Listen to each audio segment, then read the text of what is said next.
Bueno, entonces, buenos días. Vamos a comenzar la clase 19, que va a corresponder a regulación de la presión. Quizás una de las cosas más importantes que uno debe decir de la presión es que hay una enfermedad conocida como la hipertensión arterial, que también se le denomina el asesino silencioso, ¿ya?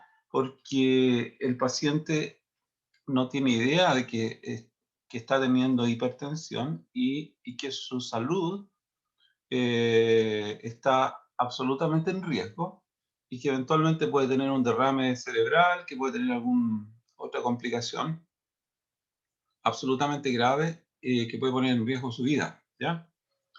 Y no tiene, puede que no haya tenido ningún síntoma previo y de repente tiene un tremendo accidente vascular, ¿ya? Que puede ser mortal. Y el problema que tiene en general esta situación es que no se sabe a veces muy bien cuáles son los mecanismos y se llaman hipertensiones esenciales, que son más del 90% de las hipertensiones conocidas, ¿ya? Solamente se conocen los mecanismos y en fin, las vías en que se produce de un 10% de las hipertensiones. Por eso que es importante, desde el punto de vista del cuidado de la salud, tener claro esto. Y por otro lado, también tener clara la fisiología de cómo se regula la presión, ya porque evidentemente sin presión tampoco tendríamos perfusión de los tejidos, ¿ya? Teniendo una presión igualada en todo el sistema vascular, estaríamos en un paro, una asistolia. Tiene que haber gradiente de presiones. Y es la gradiente de presión o la presión arterial media la que permite la perfusión en los tejidos. Si no hay esa presión, también vamos a tener muerte, digamos, en el tejido que no tiene perfusión, ¿ya? Bueno, eso es un poco la importancia que tiene la presión. Entonces, ahora vamos a la clase. Vamos a ver qué es lo que es el concepto de la presión, cuáles son los componentes que tiene, cuáles son los perfiles de la presión, los valores de medición y qué son los pulsos, ¿ya? Hoy día vamos a aprender de los pulsos, que son ondas mecánicas, ya que pueden incluso ser mayores. El pulso puede ser mayor más arriba abajo, desde la aorta, digamos. Impresionante esa situación, pero vamos a ver cómo ocurre eso. Y vamos a repasar de nuevo el efecto de la precarga y la poscarga sobre la presión arterial. Entonces, al final de esta clase, la idea es que ustedes puedan reconocer los factores físicos y fisiológicos que determinan la presión arterial, explicar cómo la precarga y la poscarga se relacionan con la presión arterial, y esquematizar y explicar los mecanismos nerviosos y humorales fisiológicos de control de la presión arterial. Entonces vamos, bueno, me parece que el último punto va a pasar a la siguiente clase. Creo que vamos a llegar hasta el punto 2, de explicar cómo la precarga y poscarga se relacionan con la presión arterial. Ya. A ver, un concepto que es súper común en medicina, ya, y que se usa desde que se conoció, digamos, los conceptos de presión arterial, hace muchos años, es el concepto de continente y contenido, ¿ya? Entonces, me gustaría que ustedes aprendan ese concepto en este momento, ¿ya? Continente y contenido. Porque el volumen de sangre presente en el sistema arterial, ¿ya? Sería el contenido, que es lo que está adentro. Pero el continente es, ¿no es cierto?, el espacio vascular donde está. Por lo tanto, la presión tiene que ver con esa relación entre continente y contenido, ¿ya? Y a lo cual se le agrega otro factor, que sería el factor de la distensibilidad.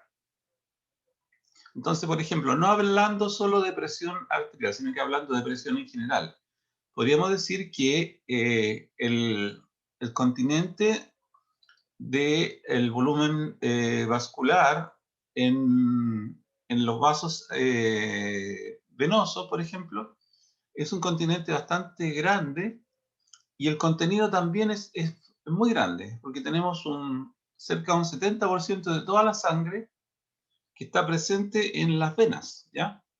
Entonces tenemos un contenido todavía más grande de lo que sería el continente. Pero, ¿por qué pasa eso? ¿Cuál es la razón de que la presión sea baja en las venas? La razón es que tiene una altísima distensibilidad. Entonces, siendo que si uno ve una vena en un corte histológico, la vena se ve colapsada, ¿ya? Normalmente, no se ve turgente a menos que tuviéramos una hipertensión venosa, tuviese una edematización, por ejemplo. Pero normalmente la vena se ve colapsada porque tiene una baja presión, ¿ya? Y por lo tanto tiene un continente que es, incluso podría uno decir, muy grande, y el contenido puede ser variable todavía, o sea, porque la presión es baja, ¿no es cierto? Y si la presión superara, entonces podríamos tener todavía mayor continente, mayor contenido en ese continente, ¿ya? Si la presión fuera más alta. Significaría que la vena estaría por fin turgente. En cambio, en el caso del espacio arterial, tenemos que siempre, la arteria la voy a ver en un corte como una esfera, digamos, con una alta tensión en las paredes, ¿ya? Y a una presión alta, ¿ya? Entonces, eso es lo que refleja que hay una relación distinta de continente y contenido en las arterias y en las venas, y refleja que las arterias tienen una menor distensibilidad que lo que tienen las venas, ¿ya? Ahí hay una diferencia principal. Ahora, supongamos si nos colocamos solamente en las arterias, ¿ya? Si yo me coloco en las arterias, voy a tener que pequeñas variaciones en el contenido, es decir, en el volumen de sangre, me pueden generar grandes variaciones de presión, porque el continente no va a cambiar mucho. ¿Ya? Se va a poner un poquito más turgente, ¿no? Pero no es tanto lo que cambia. Y eso hace que tengamos variaciones entre una presión diastólica y una presión sistólica. ¿Y quién da origen a esa variación? Ya, en primer lugar sería lo que uno diría el volumen sistólico que se agrega. Pero en segundo lugar también estaría la resistencia periférica.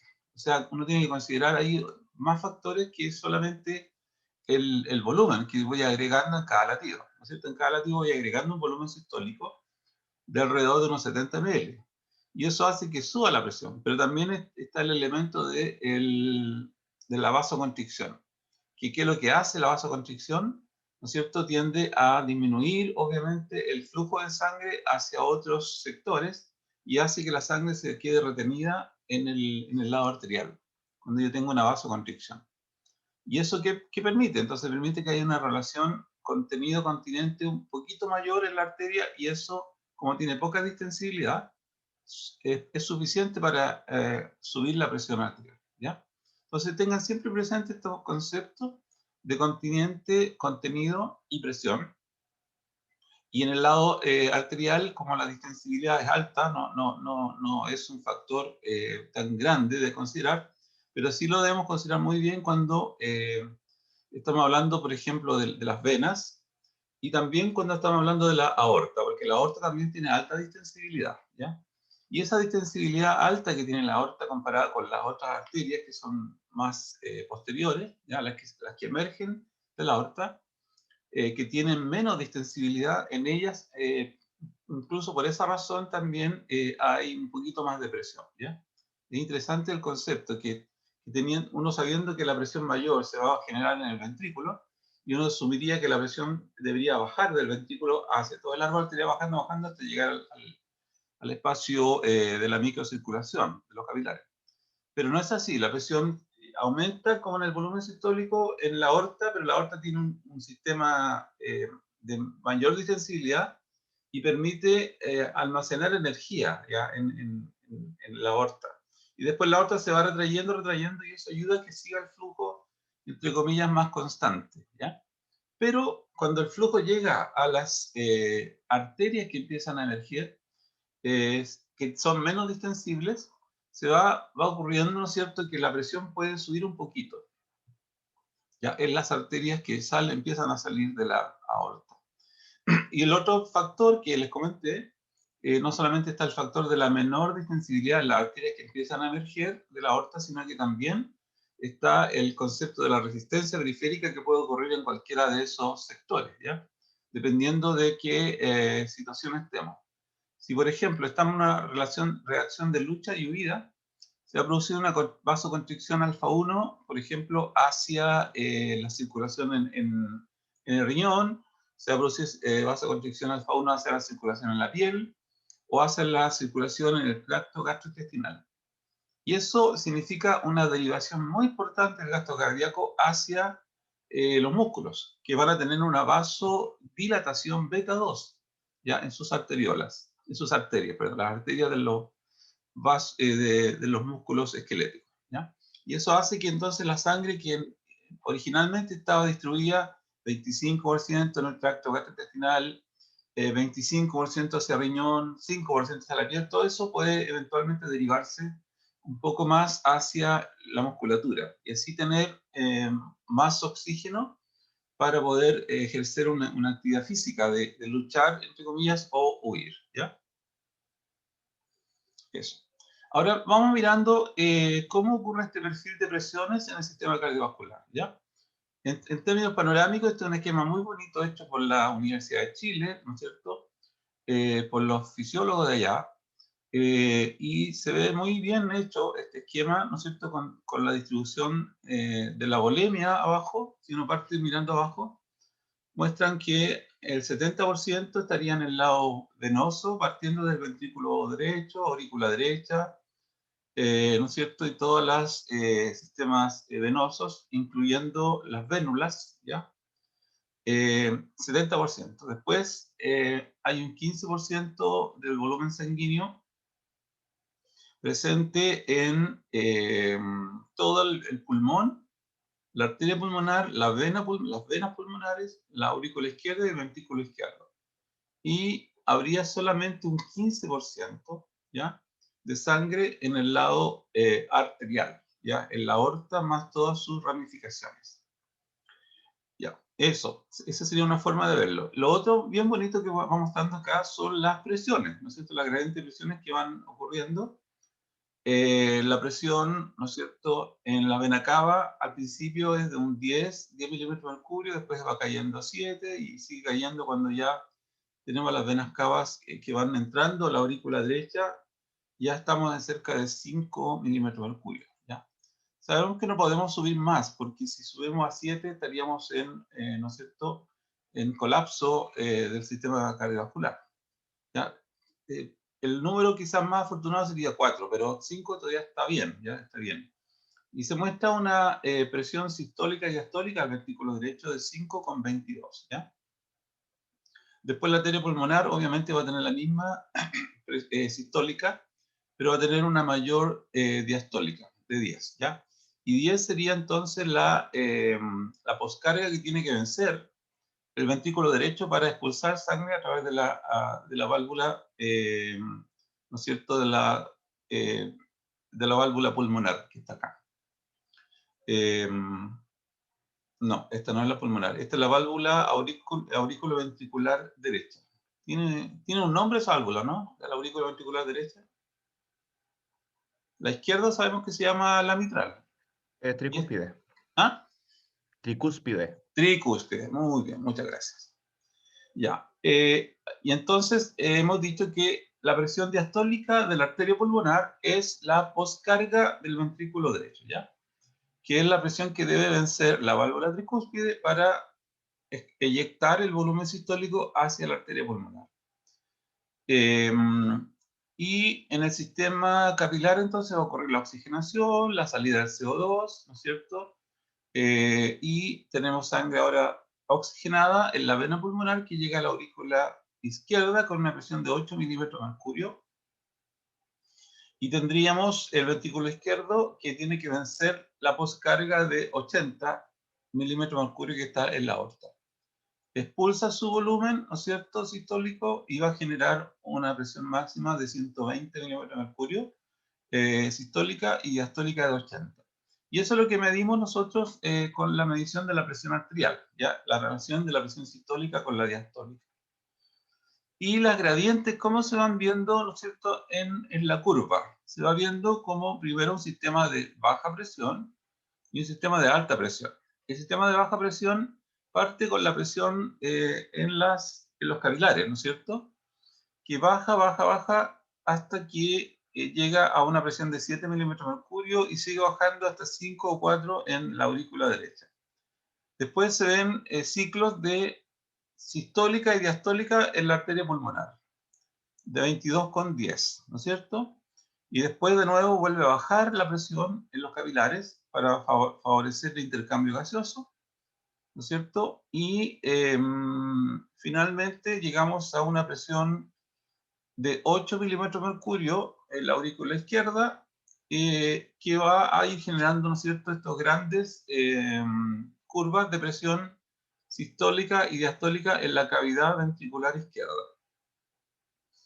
Y va a permitir tener estas curvas, ¿no es cierto?, de presiones sistólicas y diastólicas en la aorta, con la escotadura dicrótica. ¿Ya? Y ustedes se dan cuenta cómo empieza esta presión sistólica a aumentar a medida que empiezan a ramificarse las arterias. Esto es un tema muy interesante porque empieza la presión a aumentar, ¿no es cierto? Y como yo les dije, esto tiene que ver en general con dos factores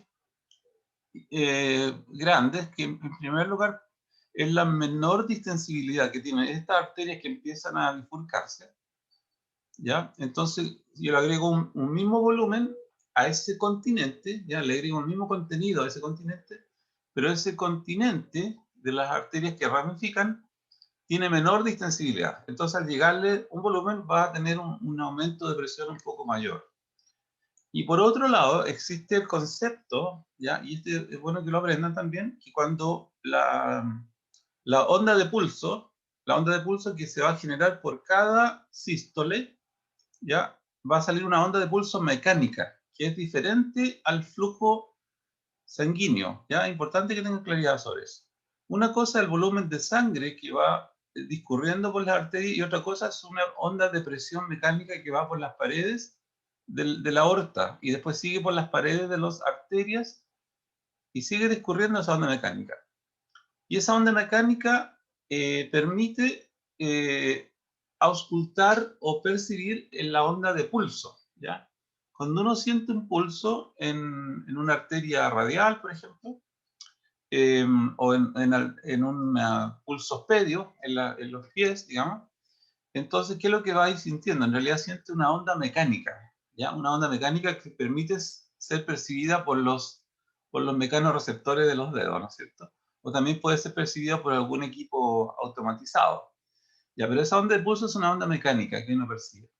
Y esa onda mecánica, lo interesante y lo bonito de esto es que esa onda mecánica, una vez que llega a una bifurcación, tiende a generar un rebote, como que rebota. Ya cuando llega a una bifurcación, aquí por ejemplo, sigue hacia allá, hacia arriba y hacia abajo. Y como que rebota un poquito en la bifurcación.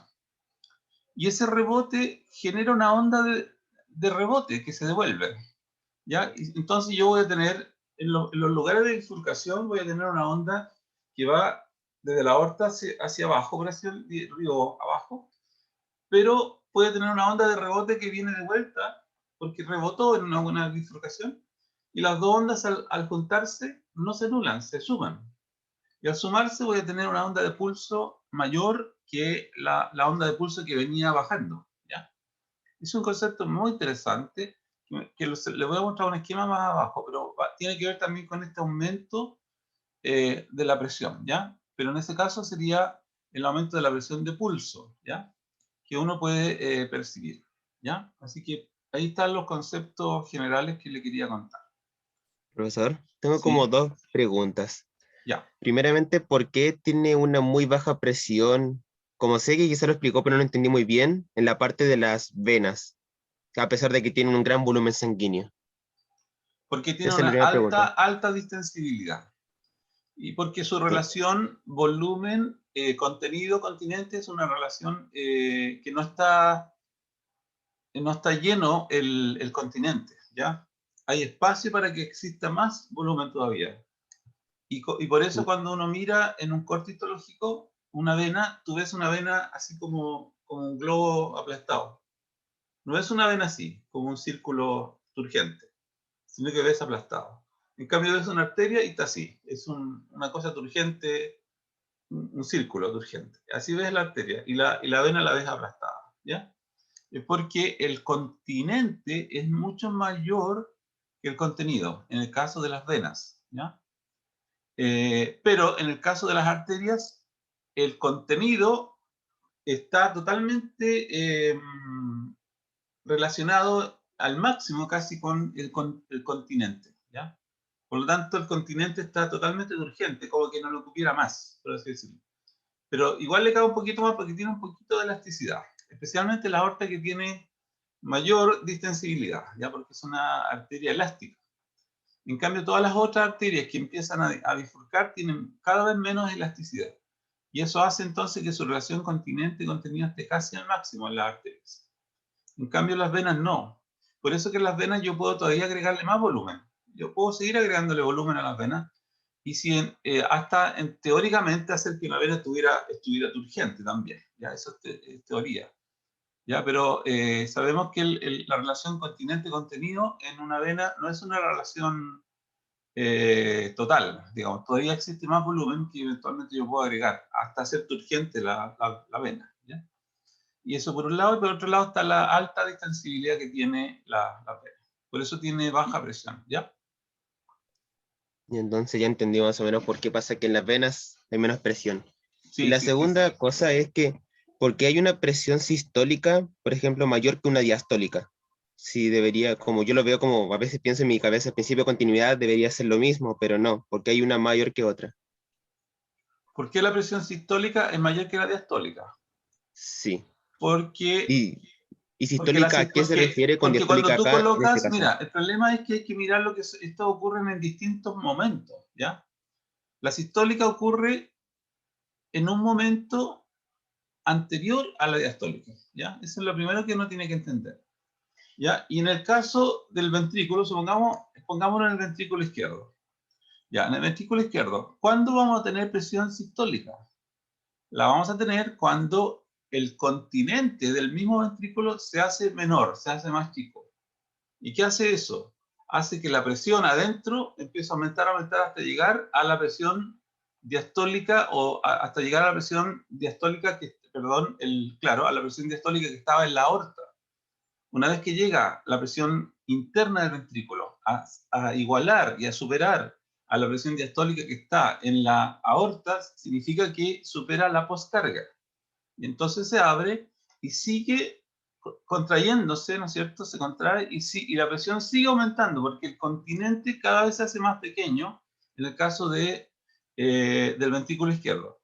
Entonces estamos hablando de que la presión diastólica es el momento inicial del ciclo, ¿no es cierto?, donde la presión es alta. Y después, cuando la sangre ya salió un porcentaje alto, los 2/3 salió, ¿no es cierto?, se empieza a relajar, pero todavía sigue un poquito el momento de inercia, que sigue la sangre fluyendo un poco, ¿ya? Y la aorta sigue recibiendo la sangre, se sigue distendiendo.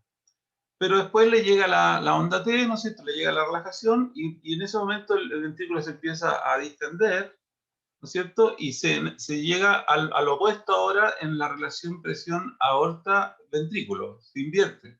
Y hace que la presión en la aorta sea mayor a la presión del ventrículo, eso hace cerrar la válvula aórtica, y en ese momento viene ahora el momento de que la presión adentro del ventrículo se empieza a disminuir rápidamente, lo que se llama, ¿no es cierto?, la fase del ciclo de la relajación ventricular isovolumétrica. ¿Por qué? Porque el ventrículo empieza a aumentar ahora su volumen, y el contenido ya no aumenta, ¿ya? Está el mismo contenido, hasta que finalmente la presión llega a una presión mínima, adentro del ventrículo. Pero te das cuenta que no son momentos no están en el mismo momento. Quizás cuando uno los ve aquí, los dos juntos, dice, ¿por qué ocurre esto? Pero es porque están en distintos momentos, ¿no es cierto? Hay un momento de presión alta y hay un momento de presión baja. Y lo mismo le va a pasar a la aorta, pero con la diferencia que en la aorta la presión no cae porque la aorta se relaje, sino que la presión cae porque el fluido, la sangre se está distribuyendo en la arteria.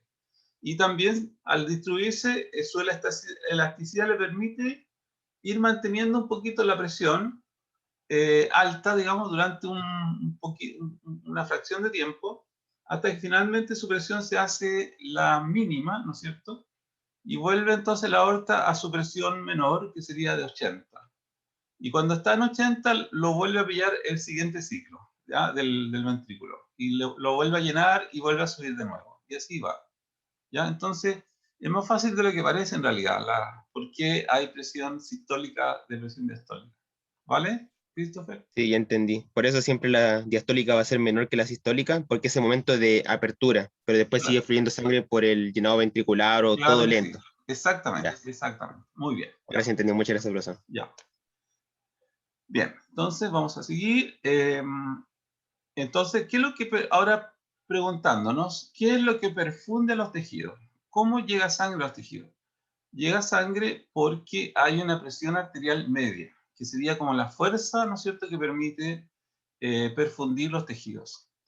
Y se puede calcular de dos maneras, ¿ya? Se podría calcular simplemente como un producto entre la resistencia periférica total y el gasto cardíaco, o se podría calcular como la presión diastólica más un tercio de la presión de pulso, ¿ya? Entonces, de las dos maneras podemos calcular, ¿no es cierto?, la presión arterial media, que nos daría valores, si le coloco ahí una resistencia periférica total de 20 milímetros de mercurio por litro por minuto, y sé el gasto cardíaco de 5 litros por minuto, entonces me va a dar una presión arterial media de 100 milímetros de mercurio. Entonces, la presión de perfusión a los tejidos no es, ojo, bien claro tenerlo, no es la presión sistólica, ¿ya? Sino que es la presión arterial media. Uno a veces se puede equivocar, uno dice, bueno, si el paciente tiene una presión sistólica de 120, entonces la presión de perfusión a sus tejidos es 120. No, falso, no es así, ¿ya? Supongamos, si la persona tuviera 120 con 80, su presión de perfusión a los tejidos sería 80 más un tercio de 120 menos 80, que es la presión de pulso. Y esto le da 93,3 milímetros de mercurio. ¿Ya? Esa sería la presión de perfusión de los tejidos. ¿Ya? Ahora, uno sabe que estas son todas aproximaciones, por si acaso, pero en general también otra aproximación que uno tiene es que esta presión arterial media tiene que mantenerse cerca de los 100 milímetros de mercurio, ¿ya? Y sobre o bajo este valor, entonces, ¿qué haría en nuestro sistema? Tendería a ajustarse para tratar de mantener esa presión usando ya sea un mecanismo rápido o un mecanismo lento, ¿ya? El mecanismo rápido se llama reflejo vasoreceptor y el mecanismo lento se llama sistema renina-angiotensina-aldosterona, ¿ya? Estos dos mecanismos los vamos a aprender y tenemos que saberlos, ya tenemos que manejarlos bien, cómo ocurren, cuáles son sus vías de activación, ¿ya? Así que lo vamos a revisar. Y acá está lo que te decía, pues, Cristo, ¿viste? Una vena, ¿cómo se ve? Se ve como un globo desinflado. Esto no está turgente, ¿ya? Porque está a presión baja, lo que implica que tiene un continente mayor que su contenido. En cambio, mira una arteria y la arteria se ve absolutamente turgente, ¿no es cierto?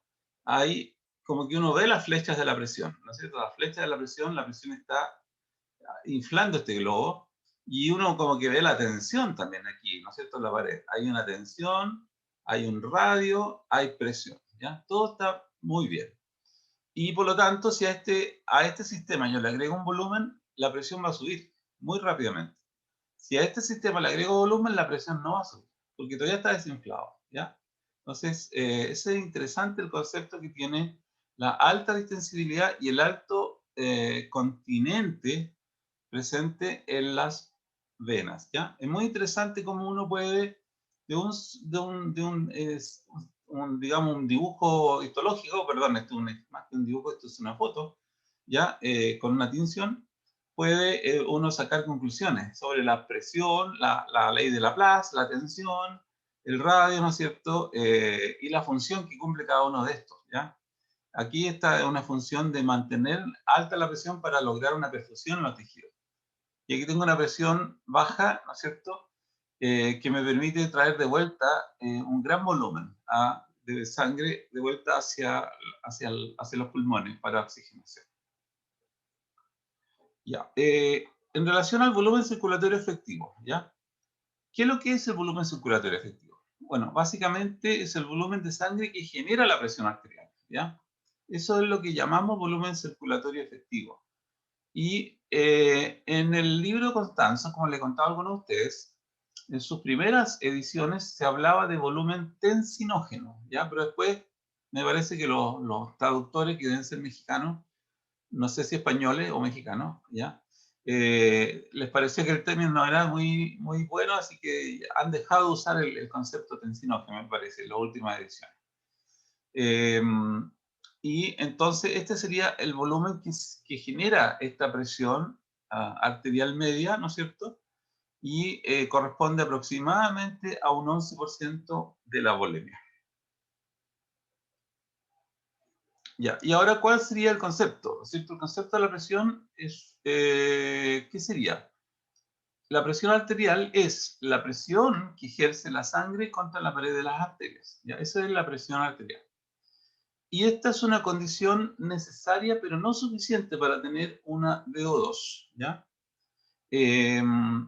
Por ejemplo, podría pasar que una normotensión o una hipertensión en realidad puede que no asegure una buena perfusión celular. Uno podría pensar que un paciente que tiene hipertensión tiene asegurada la perfusión en todos los tejidos, porque uno empieza a hacer el cálculo, ¿no es cierto? Con la hipertensión encontraría que tiene una presión arterial media, no sé, de 110, ¿ya? Dependiendo del grado de hipertensión que tenga. O puede ser incluso mayor la presión arterial media. Pero eso no es condición sine qua non para decir que la perfusión a todos los tejidos está asegurada. Incluso podría ser todo lo opuesto. Podría ser absolutamente lo opuesto. ¿Por qué? Supongamos que la persona tiene una hipertensión a expensas de una disminución de la presión de perfusión en el riñón. ¿Qué significaría eso? Que el riñón no está funcionando, que no habría un flujo de sangre hacia el riñón. ¿Ya? Y pregúntale a un paciente renal, ¿qué le pasa cuando pasa eso? ¿No es cierto? O podría no haber menos perfusión hacia un tejido. Y eso también generar una hipertensión, porque la sangre se está derivando hacia otro lado, ¿ya? Entonces, una hipertensión o una normotensión no asegura una buena perfusión. Y menos si tiene una hipotensión. O sea, yo podría estar en las tres condiciones posibles. Hipotensión, normotensión o hipertensión, y en ninguno de los casos tener una perfusión buena asegurada a todos los tejidos, ¿ya? En el primer caso, en la hipotensión, por lógica, porque voy a tener menos de 100 milímetros de mercurio de perfusión, ¿ya? En normotensión, ¿por qué podría pasar? Podría pasar porque nuestro sistema está tratando de llevar la presión a una presión normal para vivir, pero eso podría estar a expensas de un tejido que está siendo hipoperfundido. Y por último, en hipertensión lo mismo, podría pasar, ¿ya? Que estamos en una situación patológica donde no estamos perfundiendo bien algunos tejidos, pero sí tenemos una perfusión alta hacia otros tejidos. Ya, ¿de qué depende esta presión? Ustedes saben que una presión es una fuerza por unidad de área, ¿no es cierto? Entonces, esta fuerza por unidad de área o esta presión, ¿de qué depende? En nuestro sistema cardiovascular, y bueno, en cualquier sistema que sea similar, va a depender primero del volumen sistólico y de la frecuencia cardíaca, ¿ya? Entonces, ahí hay una gran factor, digamos, que regula esta presión. Segundo factor, la resistencia periférica, ¿ya? Que tengamos en nuestro sistema. Y esta resistencia periférica va a depender de nuevo del estado fisiológico, ¿ya? Si estamos en situación de lucha y huida, vamos a tratar de tener una resistencia periférica total un poco más alta como ya saben ustedes, en el tracto gastrointestinal o en los riñones o en la piel. Pero vamos a tener una resistencia periférica más baja en los músculos, ¿ya? Entonces, en total, eso puede hacer incluso que la resistencia periférica total en una situación de ejercicio o de lucha de vida sea menor que la normal, para asegurar la perfusión al músculo. También va a depender de la distensibilidad de la aorta y de las grandes arterias y obviamente de la volemia, porque es una fuerza por unidad de área que ejerce el volumen. Si no tenemos suficiente volumen, obviamente que la presión también va a caer, ¿ya? Y por eso que cuando llega un paciente politraumatizado a urgencia, ¿ya? Es casi condición sine qua non ponerle una vía venosa de suero, porque se asume que ya ha perdido volumen, ha podido tener hemorragia y cosas así, ¿ya? Y si tiene la presión súper baja, también puede ser, ¿no es cierto? Ya estamos en condiciones de un paciente hipovolémico, ¿ya? O que puede entrar en lo que se llama el shock hipovolémico.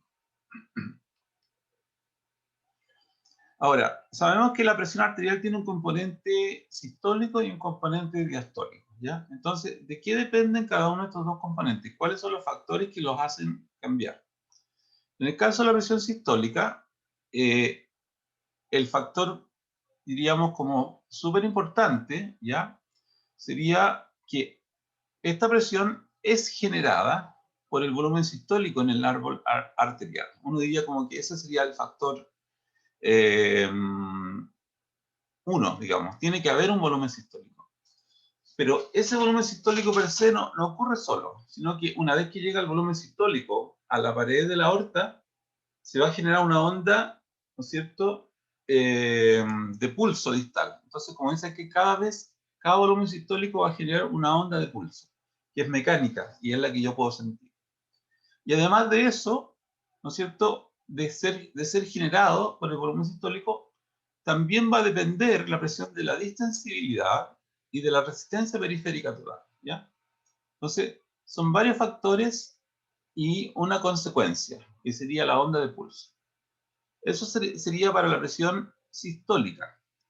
Pero para la presión diastólica, tenemos que, ¿no es cierto?, esta presión sería generada porque el volumen sistólico se distribuye finalmente hacia todas las ramas, ¿no es cierto?, hacia los tejidos. También depende de la distensibilidad y de la resistencia periférica de esa distribución. Y en el fondo sabemos que esta presión diastólica representa la postcarga que tiene que vencer el ventrículo izquierdo, en el caso, ¿no es cierto?, de la válvula aórtica, para expulsar el volumen sistólico. Y sabemos que a mayor postcarga, mayor trabajo cardíaco, ¿ya? Es decir, mayor consumo de oxígeno. Por eso que un paciente que tenga una hipertensión diastólica, entonces nosotros tenemos que tener cuidado. Si el paciente tiene, por ejemplo, supongamos que tuviera 110, no, pongamos alto, 140 con 100, ya tendría una presión, una hipertensión diastólica, ¿no es cierto? Porque tiene una presión diastólica muy alta. Y sería contra esa presión diastólica de 100 milímetros de mercurio contra la cual estaría trabajando en cada latido del corazón. Sería un alto trabajo, alto consumo y probablemente una hipertrofia, en ese caso, ¿no es cierto? Porque es una hipertrofia generada por una hipertensión arterial, sería una hipertrofia concéntrica, en ese caso, concéntrica, ¿ya? Ya, ¿cómo se mide esta presión? Se mide con un manguito, normalmente, y ese manguito, al subir la presión del manguito, logra detener completamente el flujo sanguíneo. Y una vez que logra detener el flujo, ¿cierto?, yo puedo ahora soltar el manguito, ya, lo voy soltando, como se muestra acá, y la sangre ahora empieza a pasar muy rápidamente cuando se iguala la presión del manguito con la presión en la arteria, se tiende a colapsar la arteria. Pero si yo ahora suelto y se llega al punto equivalente de nuevo y suelto un poquito más, la sangre va a pasar como un chorro rápidamente y va a producir un ruido de Korotko, ¿ya? O decir va a tener turbulencia, ¿ya? Que es como el ruido, el número de Reynolds, que va a ser superior a 3000 en ese caso.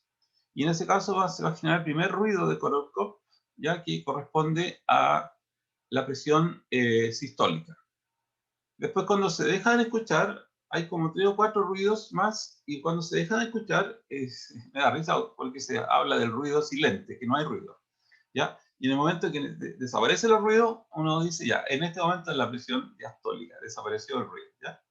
Entonces, aquí tendríamos una medición, ¿no es cierto?, de 120/80, que sería una presión normal, ¿ya?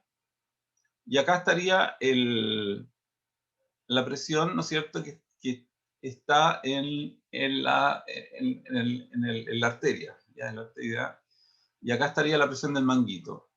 Cuando la presión de la arteria supera a la presión del manguito, entonces se va a escuchar un ruido. Y cuando ya deja de de existir gradiente entre el manguito y la arteria, entonces ya no vamos a tener ruido, porque no hay estrechamiento, no hay un R, no hay un radio menor que el radio normal, ¿ya? Al pasar eso, entonces ya vuelve a tener el flujo laminar original que tenía, ¿ya? Ya. ¿Cómo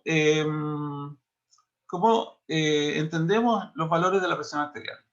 Lo vamos a entender como normales cuando la presión sistólica pueda estar entre 100 y 139 milímetros de mercurio y la presión diastólica entre 60 y 89 milímetros de mercurio. Ahí diríamos que estamos en presión sistólica y diastólica normal. Óptimo sería 120,80, normal alto 130,85. ¿Cuándo hablamos de que la persona tiene hipotensión? Cuando la presión sistólica es menor de 90 y la presión diastólica es menor de 60. ¿Ya? En esta línea, ¿no es cierto?, decimos que el paciente está hipotenso. Pero ojo que de repente puede pasar que uno se equivoque al usar solamente este concepto. Yo llego a un paciente y lo mido con 100 milímetros de mercurio y digo, ah, este paciente está normal. Cuidado, que el paciente podría estar hipotenso. ¿Por qué? Porque ese paciente que yo acabo de medir con 100, en realidad era un paciente hipertenso que tenía 160 con 100. Y yo le mido la presión con 100 y en realidad él está súper hipotenso, porque está 40 milímetros de mercurio más bajo de su valor normal, ¿ya? Y ese paciente es un hipertenso que normalmente tenía 160. Llega a urgencia con 100 y yo no puedo decir que está normal. Tengo que preguntarle cuál es la presión normal o ver su ficha, ¿no es cierto? Si su presión normal es 160, entonces está hipotenso, a pesar de que yo lo pueda mirar y decir, uy, parece que está normal, ¿ya? Cuidado con eso porque también es un elemento a considerar. Y por último, en la hipertensión, ¿qué tendríamos? Tendríamos una presión sistólica cuando es mayor de 140, le decimos que es hipertenso, o cuando la presión diastólica está mayor a 90 milímetros de mercurio, ¿ya? Ahí tendríamos entonces las gradientes de presiones en nuestro sistema. Ya, bueno, ya ha pasado más de 45 minutos de que partimos, así que vamos a hacer un break. Son las 8:51. A menos que haya una pregunta previa, vamos a parar aquí, ¿ya? ¿Alguna duda, pregunta?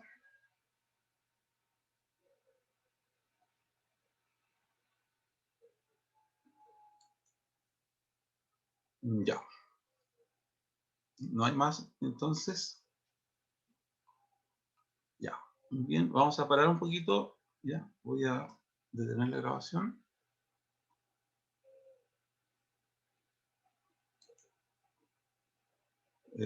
Pausar. Ahí está.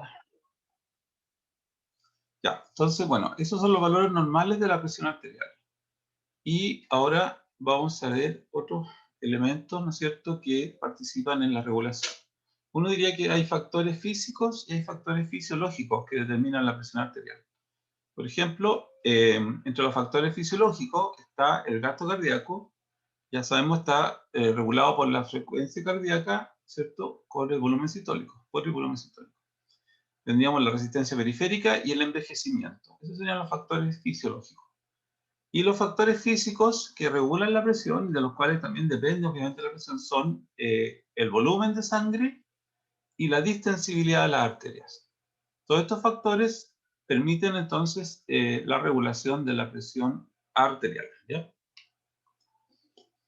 Ahora, en cuanto a el llenado de la aorta, ¿ya? Tendríamos que entender entonces que las arterias en general serían filtros hidráulicos que convierten el flujo cardíaco de intermitente a un flujo continuo en los capilares, ¿ya? Entonces, lo más fácil de ver sería que, supongamos que la aorta esté directamente conectada con un capilar, ¿ya? Entonces, sale el volumen sistólico, distiende las paredes de la aorta, eso durante la sístole, y durante la diástole, ¿no es cierto? ¿Qué va a pasar?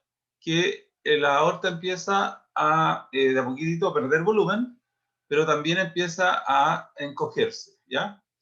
Y eso permite entonces que el flujo sea constante en todo el ciclo, durante la sístole y durante la diástole, ¿ya? lo cual sería lo lógico, porque sería malo que tuviéramos una perfusión entrecortada, o sea que, por ejemplo, de un ciclo de 0.8 segundos, ¿ya? Tuviéramos solamente 0.3 segundos de perfusión y los otros 0.5 segundos no hubiera perfusión, hubiera isquemia, ¿ya? No sería bueno, pero hay flujo continuo durante todos los 0.8 segundos de un ciclo cardíaco, ¿ya? Ahora, siguiendo con los factores que determinan la presión diastólica, la presión sistólica y la presión de pulso. ¿No es cierto? Aquí tenemos un bonito esquema de qué pasa con un pulso de presión entre tiempo 1 y tiempo 2, ¿ya?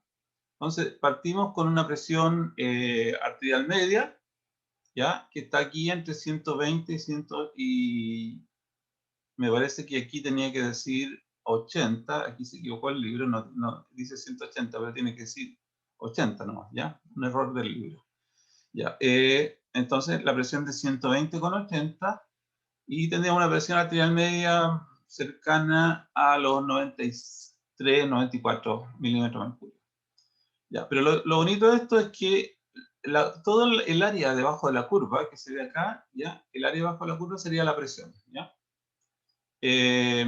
Lo cual se grafica en este esquema de cálculo integral, como la integral bajo la curva entre tiempo 1 y tiempo 2, ¿ya?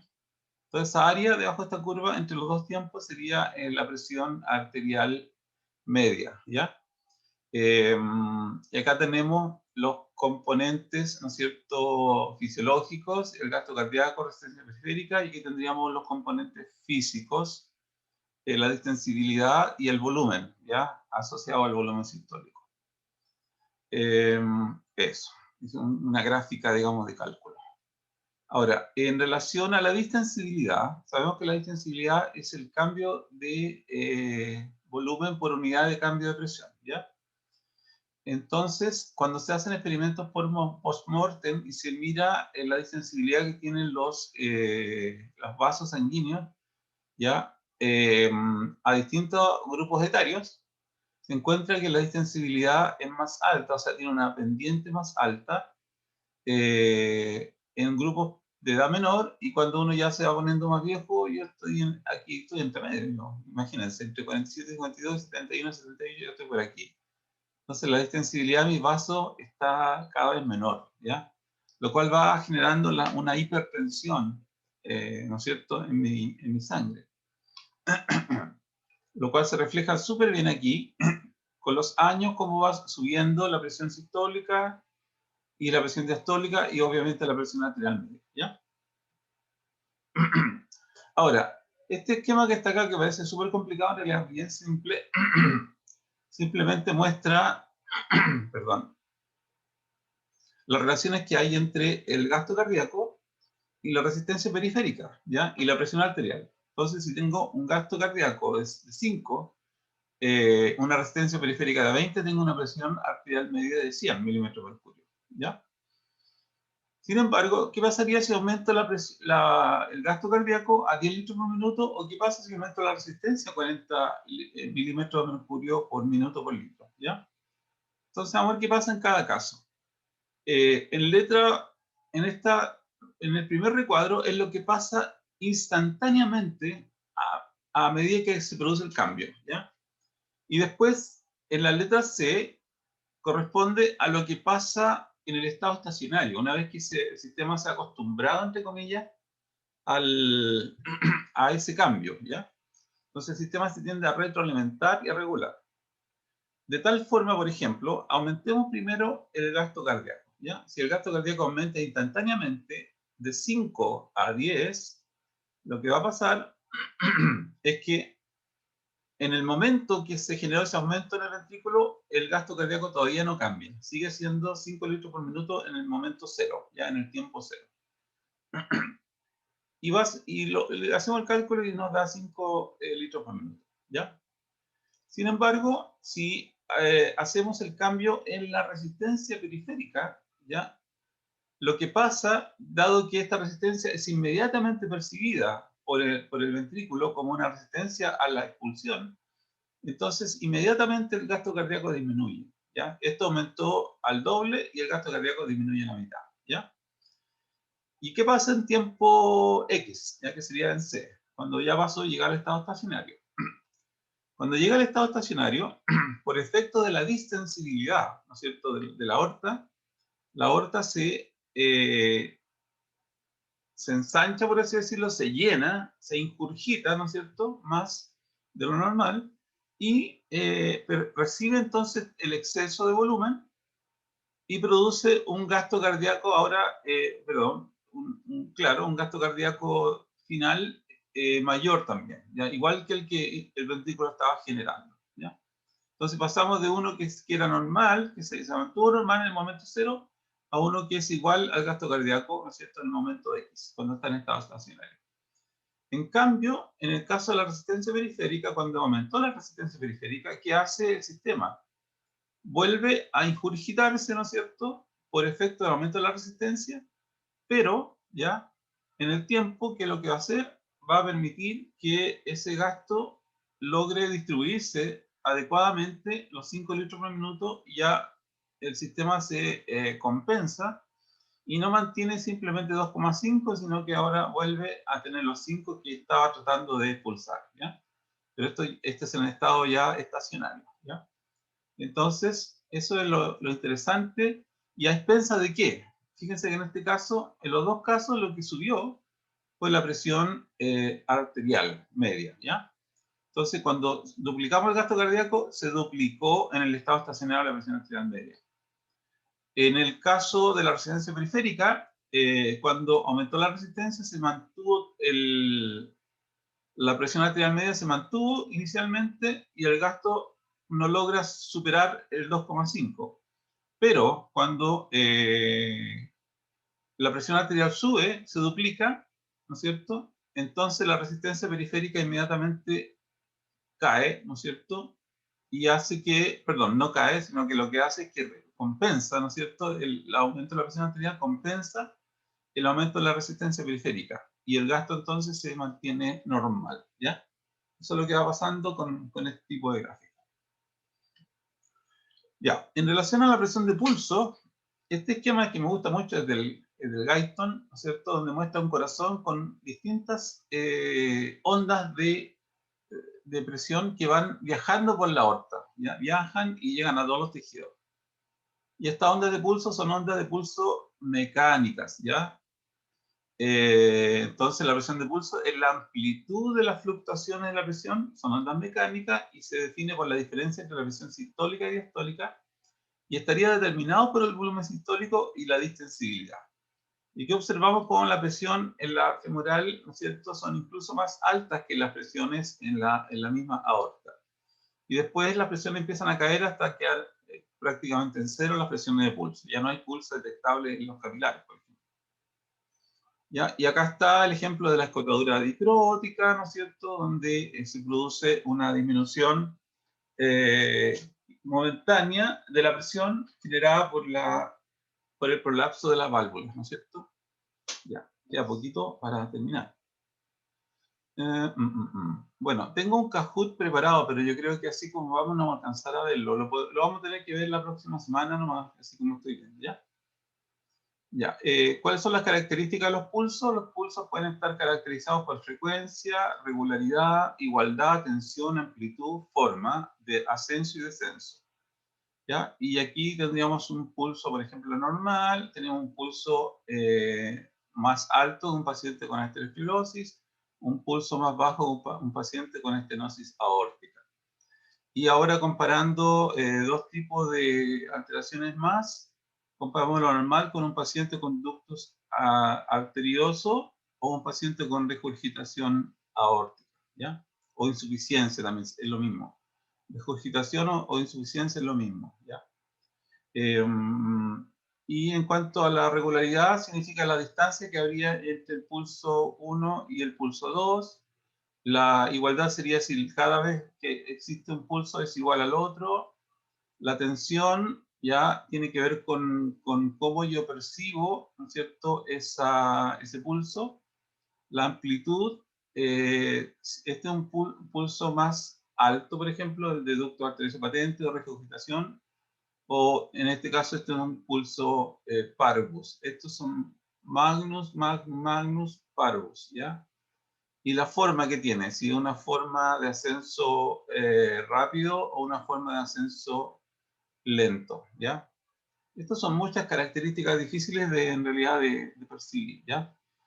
En semiología les van a enseñar esto, digamos, y esto se escapa en realidad de mis competencias. Pero normalmente entiendo que esto también lo puede hacer un equipo. Un equipo puede medir este tipo de cosas.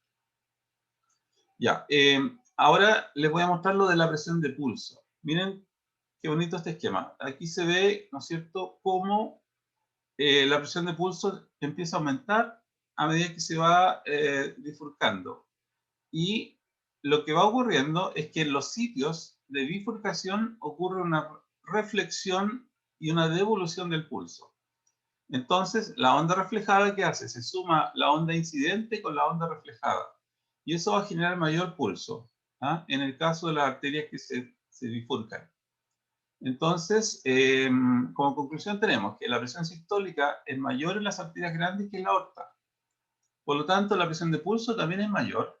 Y esto se explica porque, primero, la onda mecánica de la presión, la onda incidente, viaja más rápido que la sangre, porque la sangre tiene inercia, ¿ya? Lo cual ayuda a que aumente la presión sistólica arriba o abajo, ¿ya? Esta onda mecánica es más rápida que la presión de pulso. O sea, esto que está viajando mecánicamente viaja más rápido que el mismo volumen sanguíneo, ¿ya? Porque el volumen sanguíneo tiene inercia.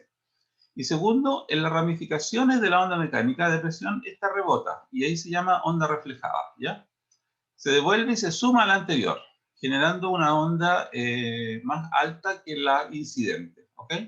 Entonces, esta sería la razón por la cual tenemos ondas de pulso mayores en las arterias que se bifurcan que la onda de pulso misma que existe en la aorta. Y para terminar esta clase, vamos a analizar este esquema que está acá, que relaciona la precarga con la poscarga, ¿ya?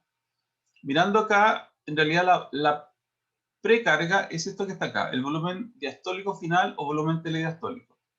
Y la poscarga, ¿dónde está la poscarga? Ah, aquí está la poscarga, que sería la presión arterial diastólica, ¿ya? Entonces, ¿cómo se mira este esquema? Este esquema se mira con que las flechitas punteadas significa disminución, significa que esta variable hace disminuir esta otra variable. Esta variable hace disminuir esta otra variable, ¿ya? Esta variable hace disminuir esta variable, lo cual es lógico, ¿no es cierto? Y cuando se mira las líneas gruesas, las líneas continuas, la variable 1 hace que aumente la variable 2. Así se lee, ¿ya? Entonces partamos con la estimulación simpática. Si aumenta el simpático, aumenta el volumen sistólico porque hay mayor contractilidad o porque, ¿no es cierto?, hay mayor activación de todo el sistema. Si aumenta el simpático, aumenta la frecuencia cardíaca, que sabemos que es el efecto cronotrópico positivo. Si aumenta el simpático, aumenta la resistencia periférica total por vasoconstricción alfa 1. ¿Ya? Entonces aquí tengo volumen sistólico, frecuencia, resistencia periférica. Si aumenta la frecuencia cardíaca, aumenta también el gasto cardíaco o débito cardíaco. Y si aumenta el volumen sistólico y aumenta la frecuencia cardíaca, esto es el gasto cardíaco. Sabemos que el gasto cardíaco igual a frecuencia cardíaca por volumen sistólico. Si aumenta la resistencia periférica y aumenta el gasto cardíaco, aumenta la presión. ¿Por qué? Porque sé que presión arterial es igual a Q por resistencia periférica total, ¿ya? Si aumenta la poscarga, disminuye el volumen sistólico, ¿ya? Porque ya sé que lo que determina el volumen sistólico es la poscarga, ¿ya? Si yo tengo una mayor poscarga, mayor dificultad para que se expulse, va a disminuir entonces el volumen sistólico, ¿ya? Ahora veamos en el caso de la contractilidad y el volumen sistólico final, ¿ya? Si la contractilidad aumenta, disminuye el volumen sistólico final o volumen telesistólico. Y si el volumen telesistólico disminuye, aumenta el volumen sistólico. ¿Se ven? ¿Se dan cuenta? O al revés, si el volumen sistólico aumenta, disminuye el volumen telesistólico, ¿ya? Porque queda menos remanente. Y finalmente, en el caso del volumen sanguíneo, si aumenta el volumen sanguíneo, aumenta la precarga, aumenta el volumen diastólico final. Y si aumenta el volumen diastólico final, por la ley de Frank-Starling sabemos que va a aumentar el volumen sistólico. Y si aumenta el volumen sistólico, aumenta el gasto, y si aumenta el gasto, aumenta la presión. Lo cual significa mayor poscarga sobre el volumen sistólico, que implicaría un menor volumen sistólico. ¿Ya? Eso es. Entonces aquí tenemos un bonito esquema de cómo relacionar la precarga con la poscarga. Bueno, llegamos al final. Uy, disculpe, estoy terriblemente carraspero. Son las 9:30, así que vamos a tener que parar. Tengo un Kahoot hecho para esto, pero lo que vamos a hacer es que lo vamos a juntar con el Kahoot del día lunes, ¿ya? Y vamos a hacer un Kahoot de presión arterial ese mismo día, en esa clase, ¿vale? Así que yo creo que voy a dejar hasta aquí, además que necesito tomar agua. No puedo seguir hablando mucho más. Así que voy a aquí, y eso sería los pingüinitos, ¿no es cierto? Entonces estamos listos. Hemos terminado la clase. Ya, chicos, ¿alguna consulta, duda, comentario? Si no, para dar por terminado. Como en el último esquema vi que había como se estaba aumentando en sí la frecuencia cardíaca o todas las cosas que aumentaban el volumen sistólico. Después iban a aumentar el gasto cardíaco. Y al aumentar el gasto cardíaco iba a aumentar la presión arterial, que eso iba a ser el otro efecto rebote que iba a disminuir el volumen sistólico. Entonces iba a ser como un efecto, como un círculo, por así decirlo. Sí, sí. Tú sabes que cuando la presión arterial aumenta, eso genera un problema para la expulsión del volumen. Sí, pues entonces siempre va a ser como un círculo, porque aumenta el volumen sistólico, pero después baja, después aumenta, después baja y así está. Claro, claro. Pero el sistema se acomoda, digamos, se ajusta a sus variables, ¿ya? Si la Bien. persona está con hipertensión, obviamente que va a tender a ajustarse. ¿Y cómo se ajusta? Hipertrofiando el ventrículo izquierdo. Que es para Esa es que la forma en que pueda se superar ajusta. esa poscarga. Claro, eso. Sí. Bien, ¿Vale? ya. Ya, muchas gracias. Entonces, eso era. Ya, eso. Muy bien. Ya. Entonces, chiquillos, nos vemos. Estamos entonces en contacto. Que pasen un buen fin de semana. Les vaya bien en la prueba. ¿Tienen prueba de qué ahora? Histología, el práctico. Histología. Uy, ya, ya. Ahora entiendo. Muy bien, ya. Lo dejo entonces, tranquilo. Ya. Que les Ya. vaya bien. Muchas Buena gracias, suerte. profesor. Ya. Cuídense Chao, mucho. chao. Ya, Chao. profe, muchas gracias. Ya, de Chao. nuevo. De nada. Chao.